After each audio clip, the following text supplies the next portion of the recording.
Thank you so much for joining us this afternoon on this GIBS Flash Forum. As you know, these forums are about dialogue on many topics.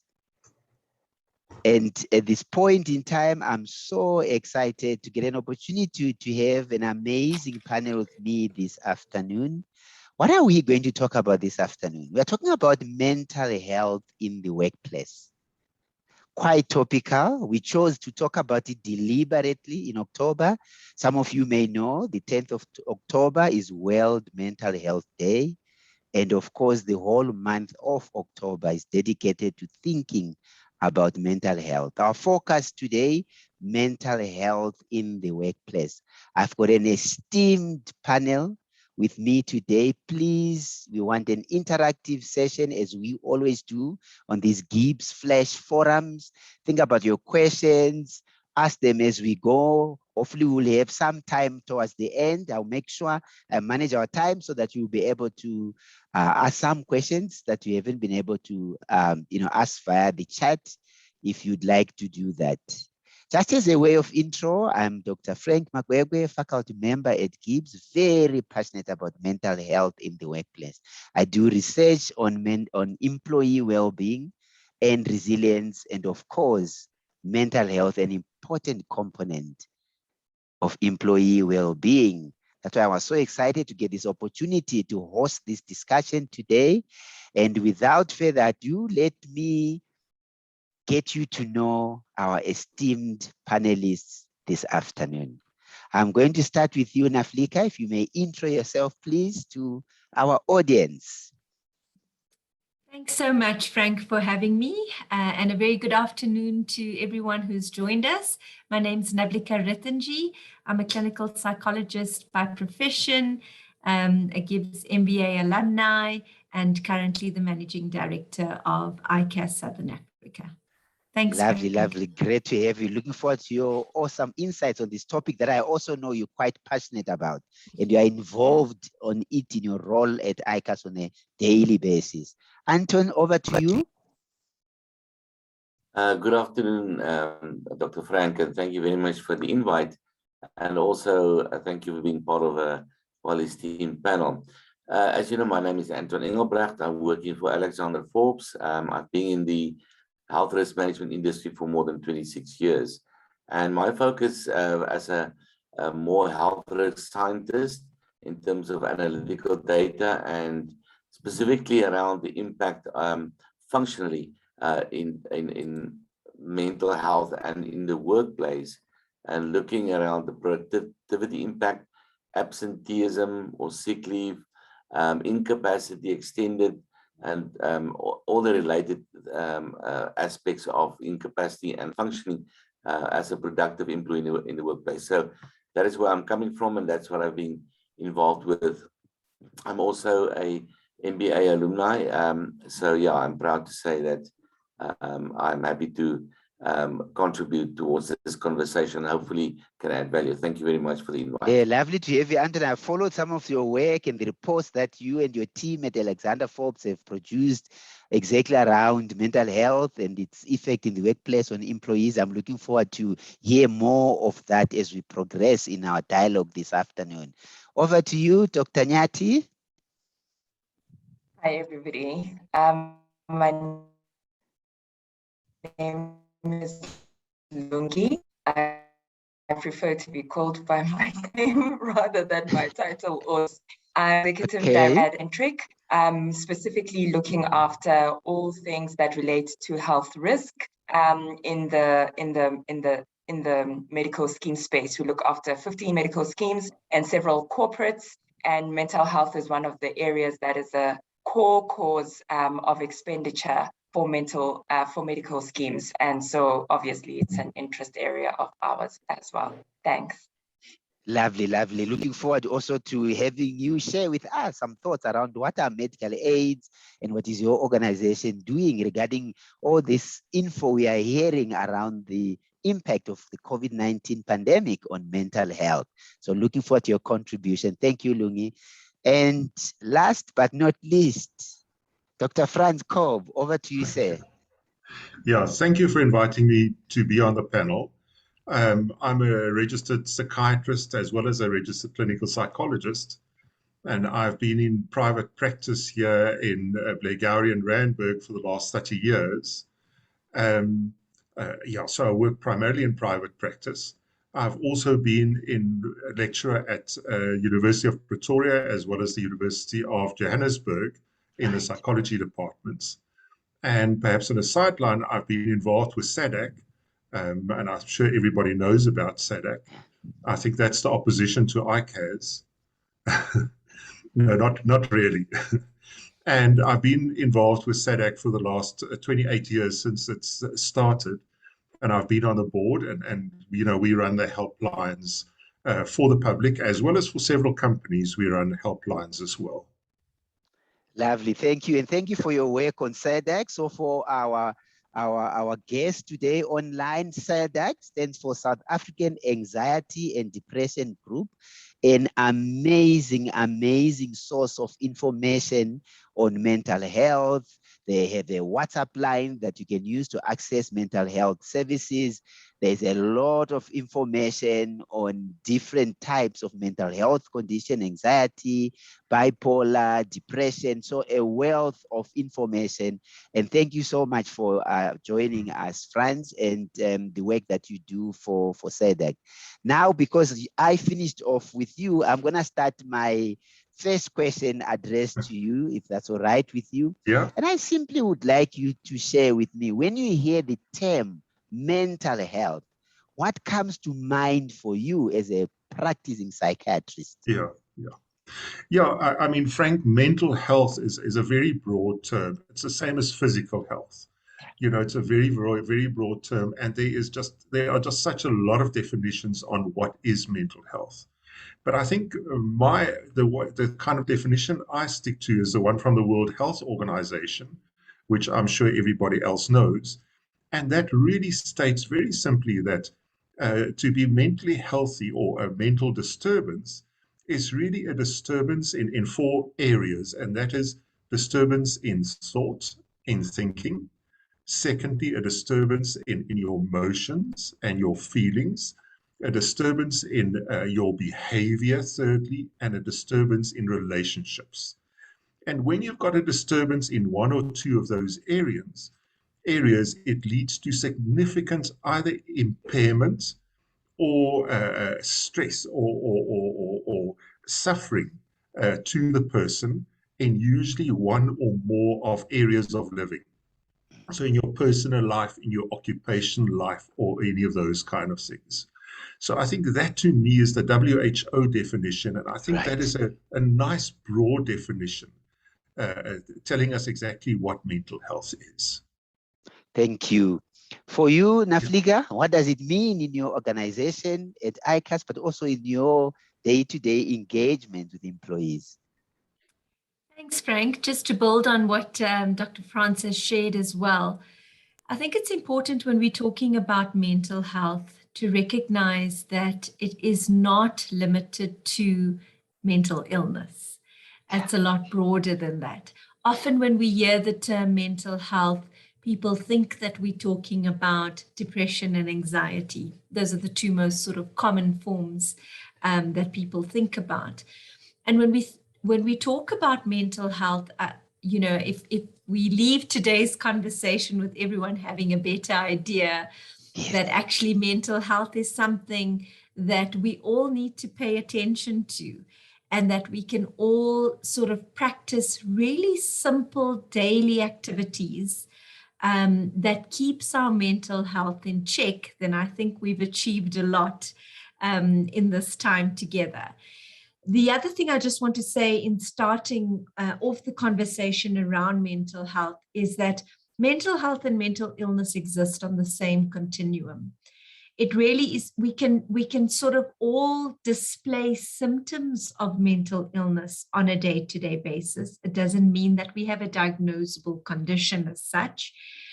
We all have bad days. We all feel sad in relation to a personal circumstance that may happen, etc. And it's really around, what do we do with those instances? How do we manage them in that moment in time? Because when we spend more time displaying those symptoms of mental illness, that's when we're dipping in terms of the scale. And balancing that balancing beam on a day-to-day basis. So we all vulnerable to mental health concerns. And the more we recognize that we're all susceptible to this, the more I think we can all play a role in normalizing it. Thank you. Thank you so much, Naflika. Anton, what comes to mind for you when you hear the term mental health? Yeah, Dr. Frank, thank you very much. What pops in my mind immediately is function. Function. I really appreciate both Dr. Franz and Naflika's introduction to that. And I think it really makes a continuum sense for me to take the points that they've made to say that in the workplace, you want to be functional. And we know that mental health, and nicely explained by Naflika, that health and illness is on the same continuum. We all can maybe pendulum between this continuum and then having a bad day or a good day. But I think what we're trying to do from a workplace monitoring team point of view, and it's not a perfect solution, but we're trying our best to do that, is to really look at productivity, both from an absent point of view, an extended sick leave, an incapacity point of view, but also a presenteeism point of view. We're trying to decipher the qualitative aspects of that, but trying to equate that in quantitative aspects. And sometimes we get it right, and sometimes we struggle.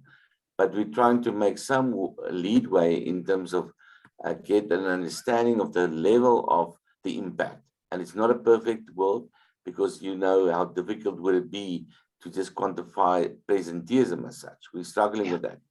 Absenteeism, in a way, we get data and we can analyze.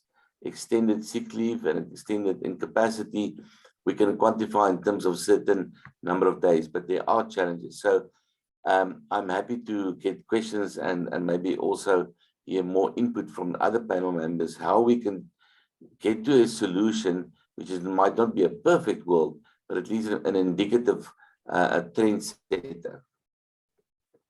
Definitely. Thank you so much, Antonia, leading us into consequences. What do we see as a result of mental health, in the workplace? You're touching on presenteeism, absenteeism. Those are themes that we'll come back to. Let me just give Lungi the opportunity to share with us what comes to mind for her when she hears the term mental health. Thanks.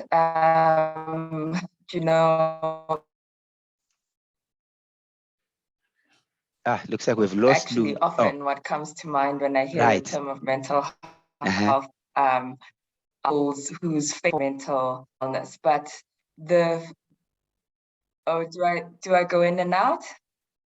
You had gone in and out, but you're back now. We lost you briefly. All right. Yeah. I'm glad I'm back. So for me, the thing that I want to talk about segues from what Anton said now, is about systems. When I think, and systems is what I care about a lot, is our healthcare system supporting mental health well? Dr. Franz spoke about the systems that, the dimensions rather, that make up mental well-being even as a person. Then I think about the systems that are affected by systems are geared to understand mental health, help deal with mental health, and also do we have the systems to be able to sustain poor mental well-being? We can discuss relating to mental health. In the medical scheme industry, we are looking at whether or not we are actually dealing with mental health early enough. So there's a continuum of mental well-being, but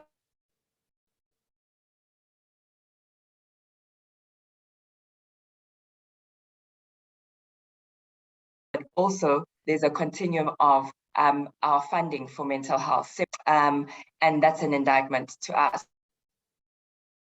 about whether or not we're actually supporting the funding. So I'll stop there for now. Awesome, awesome. Thank you. Lovely, lovely. So we can hear different different texts, but quite similar on this idea of what comes to mind when you hear the word mental health. And I deliberately started with that because I also do it in my mental health and resilience training. Let me share with you what comes out. And I'd like to ask our panelists here to just comment on that. How did we get here? Because it does seem like in almost all my interactions with employees where I do training, I would say 9 out of 10, I deliberately start with the question that I pose to our panelists, and this is the answer that I get. I hear burnout, anxiety, depression, inability to cope, absence of happiness, things being out of control. 9 out of 10 people that they tell me, it's not me saying it, they tell me in my workshop, that's the first thing that comes to mind. Then I push them and I say to them, okay, I hear you. What about good mental health? First, they look surprised by the idea of what about good mental health? And then at a push, you'll hear some of them mentioning the opposites of what I've mentioned, the things being maybe a little bit more in control.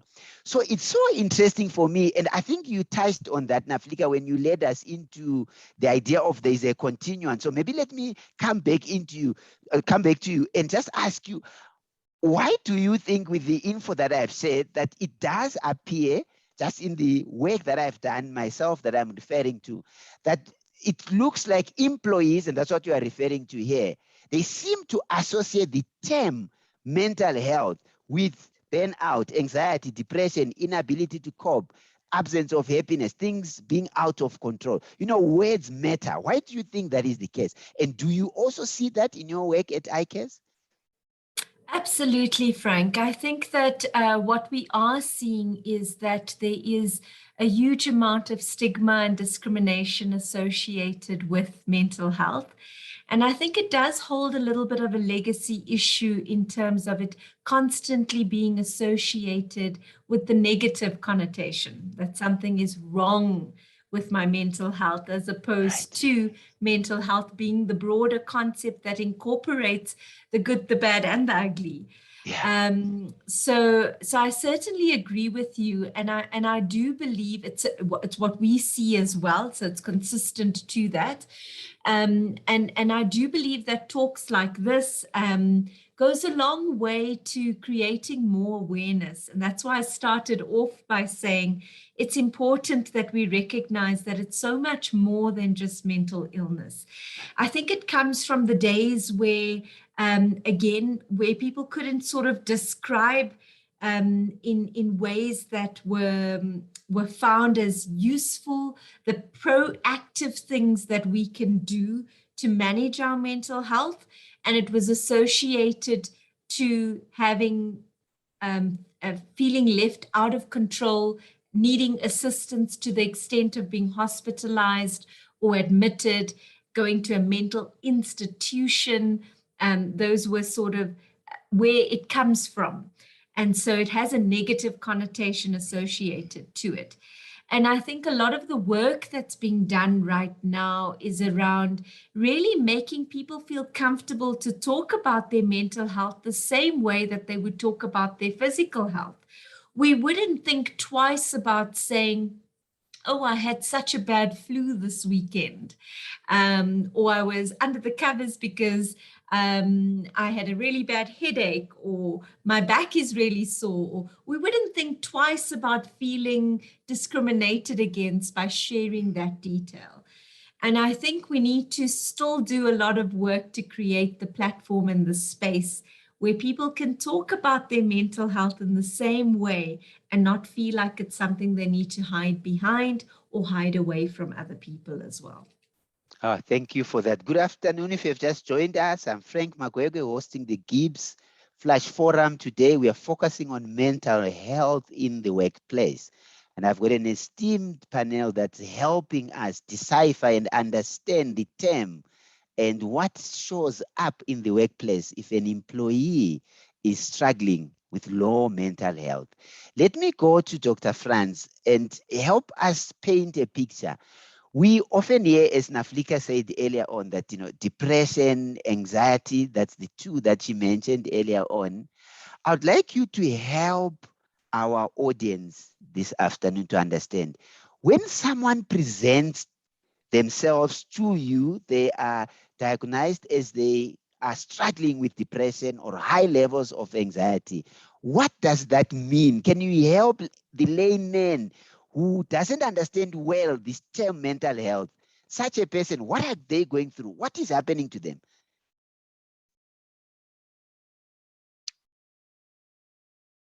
Dr. Franz, you're on mute. Yeah. Just to get back to your previous question quickly, Yes. we need to just differentiate between mental health and Yeah. mental illness. Yeah. And exactly what Nafika was talking about. Yeah. I think, again, through stigma and everything, people tend to, when you talk, they just hear the word mental, and then they think automatically depression, anxiety, suicide, burnout, all of those kind of things. And I mean, it's the same term as in physical health or physical illness. It's the same concept all Yeah. over again. So that's just the first thing. And I think from a SADC point of view, that is one of our big aims, is to educate the public on what is mental health and what is mental illness, because it's very important to understand those concepts. And I think lots of stigma resolves around people not understanding. It's misinformation. We need to do lots of psychoeducation, I think, to try and get rid of stigma. I think that is very important. And the last thing before I go into depression and anxiety is we must remember that mental illness or all these illnesses in psychiatry is on a continuum. There are grades of it. It's the same as, I mean, if I've got a headache, I don't go to the doctor every time I've got a headache. I'll first try and treat it with Panado or anything else. When a headache becomes severe enough and totally incapacitating, then I'll go and see the doctor or the neurologist. So depression and anxiety is very much on the same kind of continuum as well, because there will be blue days. There will be things happening in our lives that will make us blue and sad, but we can get over that from time to time. So when we talk about depression and anxiety, we are really talking about that severe depression, that severe anxiety that causes total disability or dysfunction, which I'm sure the insurance people will carry on in terms in that kind of vein. So really, when it starts impairing your day-to-day functioning, according to the textbook, if you are depressed, you can only make the diagnosis of depression if you've been depressed for at least a period of 2 weeks. So, but that is kind of textbook, you know. So the basis of depression, let's start with depression first, is you need to go into this low mood. And how they describe that low mood is a sustained feeling of hopelessness, helplessness, dysphoria, life is not worthwhile anymore, the kind of nihilistic thoughts that every time something you think about something, you've only got negative thoughts. The glass is half empty than half full. So it's really the feeling, the emotion of sadness, tearfulness. Or the second part of that is what we call anhedonia, that you've lost that capability, the ability to experience pleasure. So that is the basis of depression, of the feeling. But then there are all the other things as well. Then together with that, you get the physical symptoms. So you develop insomnia, you lose your appetite, you lose your libido. So you get aches and pains, vague headaches, vague joint pains, vague backache. So all the kind of vague aches and pains as the second part. And then the last part of the symptoms are all the social things. You become socially withdrawn. You lose interest in things. You lose interest in your work. You don't do your hobbies anymore. You don't do sport anymore. And then lastly are what we call the cognitive symptoms, your focus, your concentration, your memory, your executive functioning, all those things gets affected. So it's really a whole combination. You get the depressed mood, which is the basis, the anhedonia, and then you have this conglomeration of all these other symptoms that forms part of it as well. Obviously, you don't make the diagnosis when often a person hasn't got all these symptoms, but you look at a combination of these kind of symptoms. And then from an anxiety point of view, it's very much the same kind of thing. Again, anxiety goes from normal anxiety, because remember, we've got normal anxiety is a kind of force in a person's psyche that makes you do things. So there is something like normal anxiety, and normal anxiety is also protective. I mean, in the sense that if I don't feel anxious when I cross the street, I need to feel anxious because I need to look if there's cars coming. If we don't have anxiety, you'll just cross the street without worrying if a car or a bus or whatever is going to hit you. So anxiety, I feel anxious, therefore I need to study for my exams, otherwise I won't pass. So anxiety is normal as well. But when we get to abnormal anxiety, it's kind of that abnormal feeling. Sometimes I call it an irritable feeling in your stomach, in your body, together with excessive worry. You worry about everything. Everything becomes an issue. It's your autonomic nervous system that goes into overdrive. The fight-flight response goes into absolute overdrive. And then together with that, you get the physical symptoms. You get the stiff muscles. You get headaches. You get shortness of breath. You get heart palpitations. You get sweaty hands, sweaty palms, sweaty feet. You can become dizzy, hyperventilate. So all the physical symptoms that comes with anxiety as well. So that just in brief, Frank, the kind of anxiety and depression. No, you've done an awesome job for really unpacking for us in layman language to understand it. Thank you, Dr. Franz. This leads me then to Anton. With the picture we have of an individual with abnormal or excessive anxiety or struggling with the depression as captured by Dr. Franz, in the workplace, Anton, in your work, right, at Alexander Forbes, what do you see on two fronts? One is employees informing the employer of a mental health condition. Firstly, just want to get a sense from your work that you do on that front. And then the second part is where you were leading to earlier, Anton, the consequences of someone maybe not diagnosed, or they don't want to disclose, they continue going to the workplace, but they are really not well, because from the picture painted by Dr. Franz, this is a person who's not well. They need support, they need care. Can you touch on that, Anton, please? Yeah, I think, thank you, Dr. Frank. I think Dr. Franz really explained the clinic picture very, very well. And I think in terms of your question, in terms of what we see in the workplace, and we can debate that. I think Navlika mentioned the issue about stigma, and I will touch on it just now, is that I do think that a lot of these things is the iceberg under the water part that we don't see. So when it presents it in the workplace, it's already at an advanced stage. So when we pick it up in terms of a person's patterns of absenteeism or incapacity, it's already advanced. And I think it links back to the point of early intervention. I think one of the panel members mentioned early intervention, not to wait for that stage. And I think as soon as we get into long-term incapacity and ill health retirement, you've lost the opportunity to actually get that person back to a functional employee in the workplace. So that is what we're trying to do, and we're trying to see if we pick it up, what mechanisms as early warning systems or identifiers can we put in place, and therefore you can have to go into a number of factors. And I think Navlika mentioned stigma. Obviously, people might not even admit to themselves, even more so to their colleagues and managers, that they're not coping.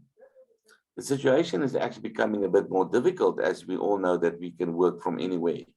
Companies have got work from home or / remote working policies and practices that makes it even more challenging, because your manager is now more distance in a way, and they need to be more educated to pick up early warning signs of a pattern of not coping due to that side. So really, I think, as I mentioned in my introduction statement, function, it's depending where you want to function. I think in function your own environment will be important, but you need support structures, and you need accessibility, and also the comfort that there will be no potential discrimination. I think those are the things that makes employees more wary to come forward with that.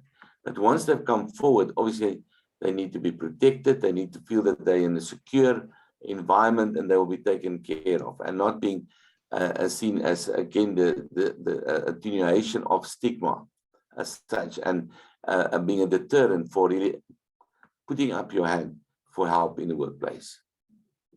So what I'm hearing from you, Anton, there are barriers mainly or to do with stigma in terms of employees coming forward. That's one aspect of it. But what is even more concerning for me, and this is leading you into a question for Nafliga, is that I hear you saying you find out or you establish indirectly that an employee may be struggling, if we use depression as our example, from the behavior of the employee in the workplace. That's what I'm hearing from you. Maybe they are not coping, or there are other behaviors such as absenteeism that you have touched on. This leads me into a question, because I know your organization, and Africa, works with many companies in South Africa. What more can be done?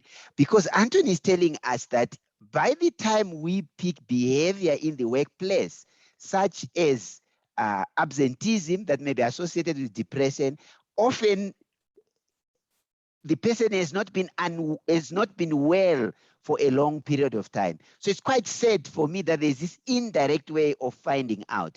What more can be done around that? I know you offer companies, you help them develop employee wellness program and all those sort of things. Frank, it's such a multifaceted sort of response to really unpack your question, but maybe just to touch on a few angles. Yeah. First and foremost, I think mental health is a personal commitment, and it's something that we do need to remain personally accountable for. So as much as I'm going to talk about the responsibility of other role players shortly, I do want to just start off by saying that we do need to all be held accountable for our own mental health as well, and not pin it that responsibility lies with somebody else and our employee entirely. Having said that, employers are taking more responsibility and are seeing the need to take more responsibility in creating the right kind of environment for employees to thrive. And in order to do that, and that's why I think COVID-19 and the pandemic as such has really played a positive role in highlighting the importance of employee well-being, highlighting the importance of looking after one's mental health and well-being, and has really made employee well-being center stage of everything that they are dealing with at this point in time. So terms like creating psychological safety has become really topical right now. Creating a platform, a culture of care, a virtual culture of care, working in hybrid models at this point in time as well. And it is all about what can employers do to extend that arm of care, to ensure that employees are taking care of their mental health, that they know what to do in instances when they feel like they're not coping, and that they're playing their role in really upping the game around creating awareness. That's really the first sort of segue into us addressing this issue of mental health and well-being is really creating a lot more awareness. Employers and the organization as a whole also play a role in the script, if I can call it, around mental health. What is the narrative within that organization? From dealing with it within small teams, and here we're talking about the manager-employee relationship as such, and what the organizational response to. So from an organizational perspective, what are the policies in place when we talk about mental health and well-being? What is our approach? How do we deal with it? What support mechanisms have we put in place? From employee well-being programs to incapacity leave policies, to medical aid kind of benefits. So the full extension of services that is provided to employees to support them on this journey. Because employers are recognizing that if we don't play our part in this, firstly, we're not going to ensure a workforce that is productive and is able to contribute, which obviously has further implications for an organization's ability to stay competitive, to stay innovative, to stay sustainable, and to really be productive. So it all works hand in hand with one another. But if we just touch on the employee-manager relationship again, and it is something, unfortunately, from a South African perspective, that we don't have a lot of skills in. We have one of the poorest levels of manager and employee relationships in the world. And essentially what's missing there is managers' ability to show soft skills, which is now called essential skills. And their ability to pick up when an employee is at risk, is needing support. And the virtual ways of working has just complexified that. So we're not saying that managers need to be psychologists. That's not what we're expecting. We're not expecting them to pick up on those intricacies, to counsel employees and to deal with it to that extent. They're not meant to be their therapists. However, there is a basic level of people management skill and human interaction that is required in order to create the right kind of environment for trust, for psychological safety, and to enhance mental health and well-being within that team as such. So as you can see, there's multiple levels and layers to unpack, but I just wanted to touch on those. Thank you. And in fact, I think this leads us, thank you so much, Naflika. It leads us into a question for Lungi, because earlier on, Lungi, you also spoke about, you're interested in systems and early detection and whether our systems are able to detect early, provide support, for those who need it as far as mental health is concerned. I'm just wondering, given the COVID-19 pandemic and the number of medical aids that you mentioned that work with your organization, what have you seen with regards to mental health as the result of the pandemic in your organization? Sure. Thank you, Frank. There's so many things now that I want to talk about that everybody has touched on. No, you can add to that. It's all right. Yeah, but the order of events. So let me answer your immediate question, perhaps simply. Yeah. So actually, it didn't start with the pandemic. It started pre-pandemic. Since 2018, we've been seeing a rise, probably since 2017, but from 2018 to now, the curve has been sharp. We've been seeing an increase in mental health, requirements for mental health financing through the medical scheme. We've been seeing it in the out-of-hospital space, but we've been seeing it mainly in the in-hospital space. A lot of admissions. Before, mental health didn't appear in the top 10 most frequent admissions. Now it's in the top 3 most frequent hospital admissions on all our medical schemes. We're spending more than R1 billion in mental health. Some schemes by themselves are spending close to R500 million. And as I said, most of that care happens in hospital.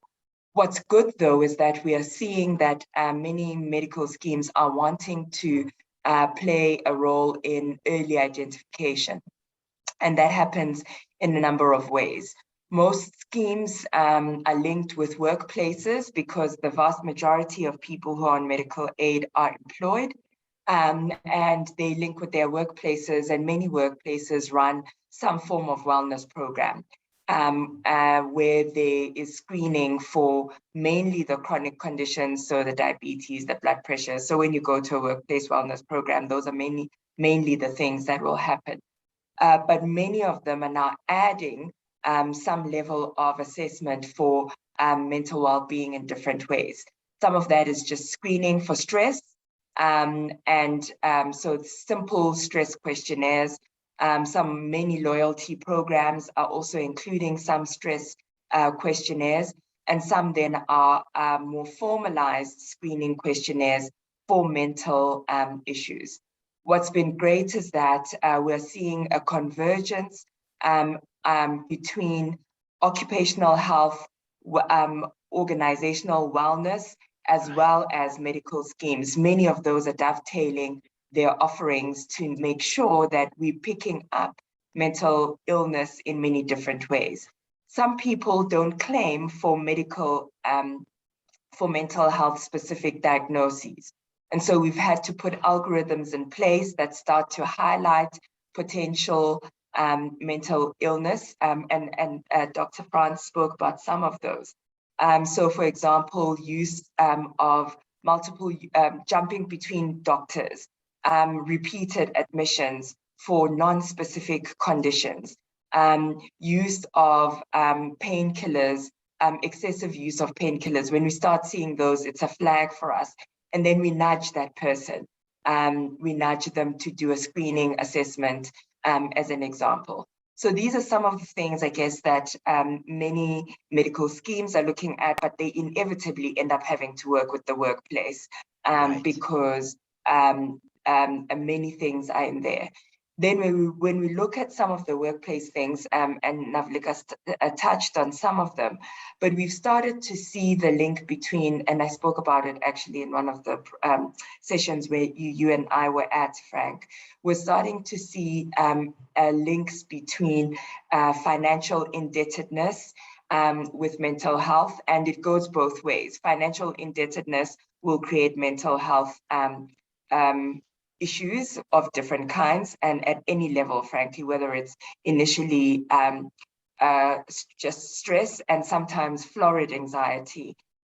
We see some of those, but then it happens the other way as well. Those with mental health conditions, the way they behave with the way they treat their money is a cause of concern. So assessing some of those records as well, where we have been given permission by our members, we are also able to pick up some of those things.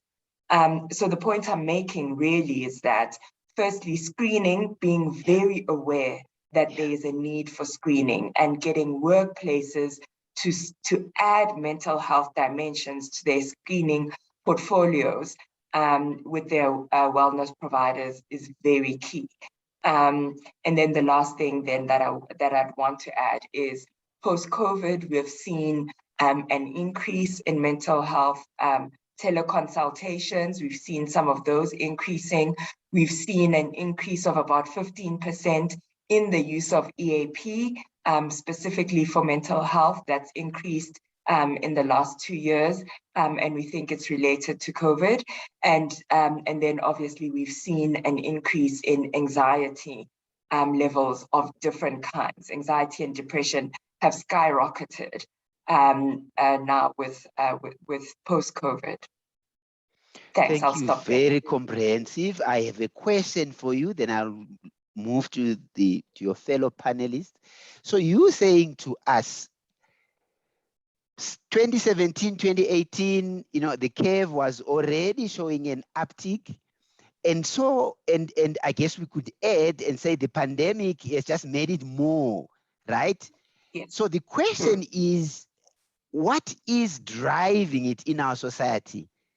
If you are saying you have seen increased hospitalizations, some of your algorithms are able even to pick people who may not be claiming for mental health via their medical aid, but they are demonstrating the symptoms that we heard from Dr. Frank. What is driving this in society? What's your sense on that? Two things I'll mention. The first one is, despite the fact that there's still stigma related to mental health, the awareness for mental well-being and the need for mental and brain health, as some people call it, mental wellness, stress wellness. I mean, it's been called so many things lately, but I think the awareness has increased. Despite the fact that there's still stigma related to it. So that's been great. I mean, you've been seeing it on TV shows, radio. It's so much more accessible, the conversations about mental well-being. So I do think that is helping. Right. The other thing that I would say is I think that the medical part of me still remembers biopsychosocial, Yes. which is something that we're taught at medical school. Yeah. That everything has biological factors, psychological factors, as well as social factors Right. that influence it. And certainly, especially in the younger categories, there's a large element of the social elements that I think is affecting our well-being in general, Right. whether you're young or old. Everything from, I mean, you hear it when you're watching Idols, for those of you that watch Idols on TV. Specifically, they now make a point to speak to contestants about their interaction with Twitter and negative tweets, because that affects their performance even in their musical career. And I think that there's a large element of the social aspects of our lives that is contributing extremely to our stress levels and our mental well-being. And then on the other social front, the economic impacts of COVID, as well as just general affordability issues, which we were seeing in any case in the medical scheme industry, Yeah. I think has an impact in our mental well-being. So those elements, I think, are some of the key drivers.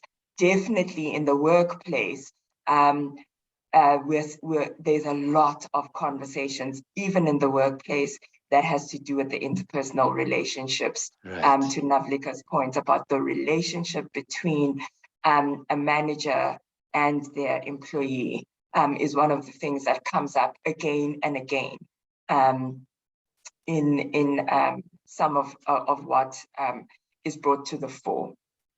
Okay, thank you so much. I want to come to you, Dr. Franz, because I saw you were nodding when Lungi was Yes. talking about since 2017, there's been this upward trajectory. I'm sure you want to comment on that. Before you comment on that, I also would like you to bear a question in mind that I would like you to answer, then I'll move to Naflika. The role of stress. Please also address that once you comment on what Lungi said. Because stress is on everybody's mouth. High levels of stress. I am so stressed. And of course, Lungi has put in a different dimension for us here. Financial stress as well, being a contributor. Yeah. I mean, to start off with, Frank, is that, I mean, stress is not a diagnosis. You know, stress is not in the textbooks, in medical textbooks, as a diagnosis, or in the ICD-10 as a diagnosis. Stress is a very much a term, a general kind of term that we use. But stress is kind of a forerunner to the development of illnesses. And that includes physical illness. And we know people that under severe stress are more at risk of developing cardiovascular disease, heart attacks, strokes, diabetes, all these kind of things. And it's exactly the same as in mental illness as well, that significant stress, if a person is subjected to significant stress over a period of time, you are more at risk of developing a depression, anxiety, panic attacks, and all those kind of things. So stress is a general term that is predisposes to us, and that is part of the biopsychosocial kind of a model. that produces a mental illness. So stress is a very important thing. Perhaps I can just compare it with what we're going through at the moment in COVID. I mean, during COVID, and if I've been seeing the statistics now in the last month or two, unfortunately, we've only got American and European kind of statistics. And the latest statistics I've seen is that the depression, for instance, in American surveys is up 3 times since the COVID pandemic. So really, the stress of the COVID pandemic has increased mental illness as well. But it's not so simple as well. I mean, with what causes depression or why there's higher numbers, first of all, from a physical, a biological point of view, there is a possibility that the virus itself actually gets into the brain and affects the brain, that causes depression and anxiety and all those kind of things. But then there are the multiple social things, from people losing their jobs, people fear of losing their jobs, people's income that has been reduced, the stress of being in quarantine, people now having to live or stay at home for weeks at a time in close proximity to each other produces kind of a stress. And even then from a personal point of view, will I get COVID? If I do get COVID, what will happen to me? Will I be one of the ones that survive, or will I be the ones that will have to go into a hospital onto a ventilator? So there's all those kind of things. And then the society stress. I mean, I think in my practice, every day I speak to patients who's lost family members recently. So it's that stress of losing people. It's a stress really where the world is going to from here. What is going to happen to us? When will this pandemic ever stop? And what you perhaps have read lately in the last 2-3 months is now the whole concept of what they call long COVID or long haul COVID or post-COVID syndrome, all these terms now, where we are now discovering that people that have had COVID, it doesn't just disappear suddenly. You do have a kind of long-term symptoms as well. And one of the long-term, or two of the long-term symptoms is definitely depression and anxiety can linger on for months, as far as we know now, afterwards as well. So I think the whole COVID pandemic has caused, like you said, there has been a steady increase in mental illness or the numbers, and certainly a bigger awareness gets more people to come forward.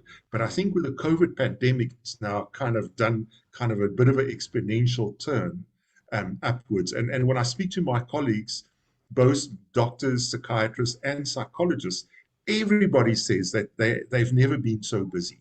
So just that from an anecdotal kind of a point of view shows us that there is much more happening. And perhaps Naflika can also say perhaps if there's more calls. Well, from a SADC point of view, just to give you an idea, the helpline, before COVID, our helpline had about 400 to 600 calls a day. Since COVID now, we're sitting at about 1,400 to 1,600, up to 2,000 calls per day that the helpline at SADC is getting.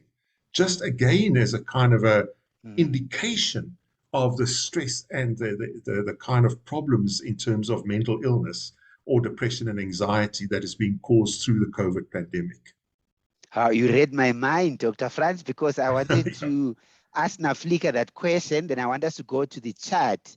There is some questions for you panelists, but I wanted to get a sense of the calls that you are now getting in your organization, Naflik, because I've been reading a lot about, some people say, impending tsunami of mental health in South Africa across the globe. Some people say no longer impending, it's here, we need to deal with it. So I guess one measure is the calls that are coming through to the SADC helpline, and maybe to get a sense, because you've got a huge, client base of corporates that use your services. Yeah, Frank, I think Dr. Lungi mentioned it earlier as well, that actually the tsunami is pre-pandemic already. We were seeing an increase in mental health concerns pre-pandemic, and I think the pandemic has really just accelerated our pathway to these staggering statistics that we do see. At the moment, it's about 1 in every 4 people that struggle with a mental health concern in South Africa, which matches the global statistics as well. Global megatrends show that we're moving towards 1 in every 2 people that will struggle with a mental health concern. And again, that was pre-pandemic. So the pandemic has really accelerated that. And in fact, a Harvard Business Review study released probably about 3 or 4 weeks ago now is suggesting that actually we're looking at approximately 80% of the population that will struggle with a mental health concern. So we're certainly seeing the uptick in terms of the, whether it's the number of calls, in the nature of the severity of the issues that are being presented. We're seeing it manifest in that way as well. Globally, we've seen the trend of an increase in suicides. We've seen the increase in divorces, the increase in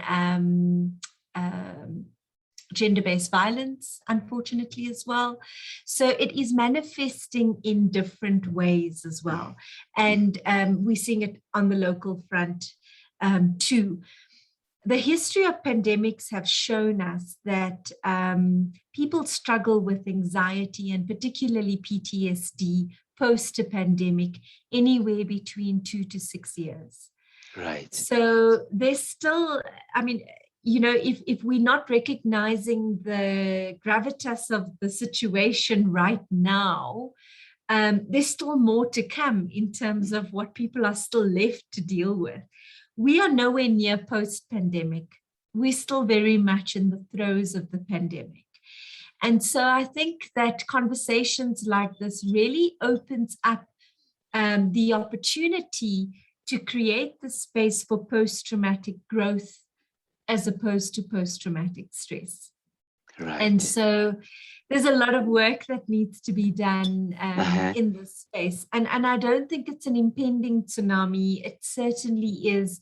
Our own president called it the second pandemic. Is the mental health crisis. It's here already as human beings, and we talked about the role of stress, that what stress plays in this whole scenario.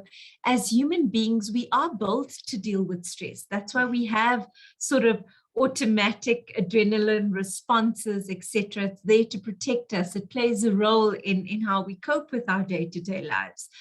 Unfortunately, however, we're not built to deal with sustained levels of stress. And that's where this comes into play. We can build more tools in our toolkits to assist us with more prolonged levels of stress. And that's where resilience and prosilience comes into play as well. But again, it starts with the awareness before we can sort of mindfully practice these techniques on a day-to-day basis. I know we're running out of time, so I'll just end there. Thank you. Awesome. Thank you. Thank you, Lungi, for answering one of the questions in the chat. There's another one that I'd like Dr. Franz to handle for us. It's speaking to, you know, the idea of spiritual calling and the role of traditional healers, I guess, broadly speaking, in mental health. Yeah. Is it something you can comment on, Dr. Franz? Yeah, just from my point of view is, I think, you know, when we deal with mental illness, we always need to take cultural factors into consideration as well. Right. My opinion, that's my personal opinion, and maybe Dr. Lungi can also, she's also a medical doctor. My personal opinion is we must always understand people's cultural perspective as well. Right.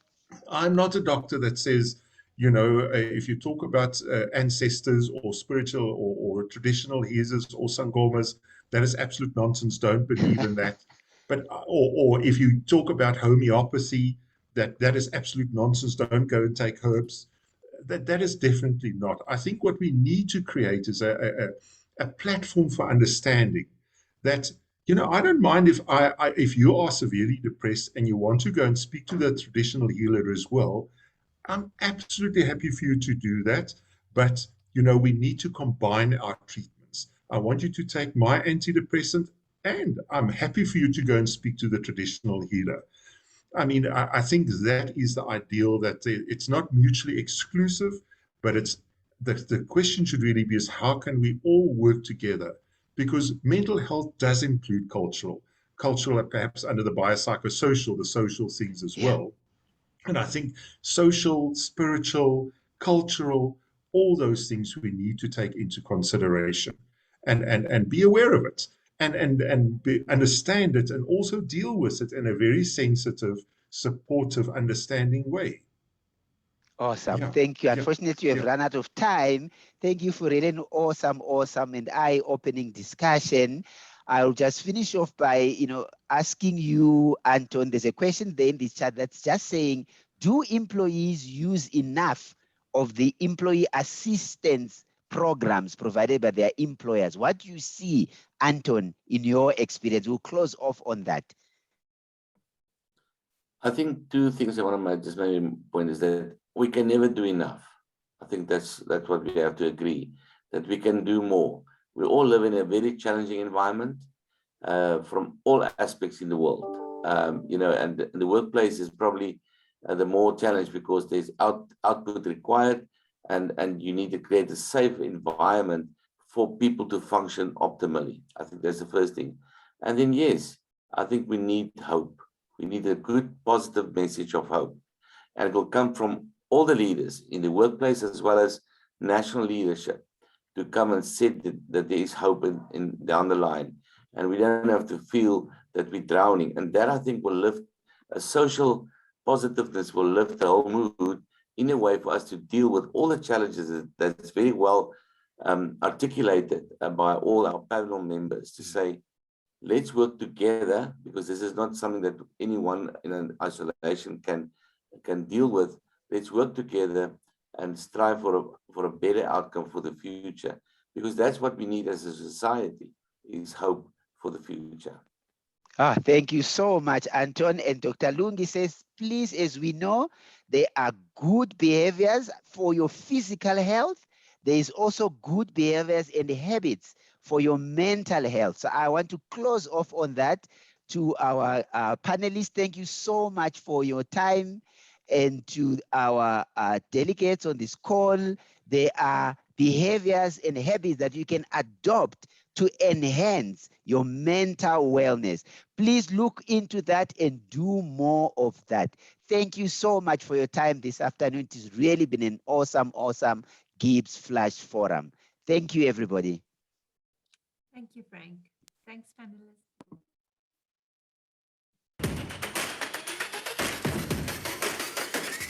Hey, thank you, panelists.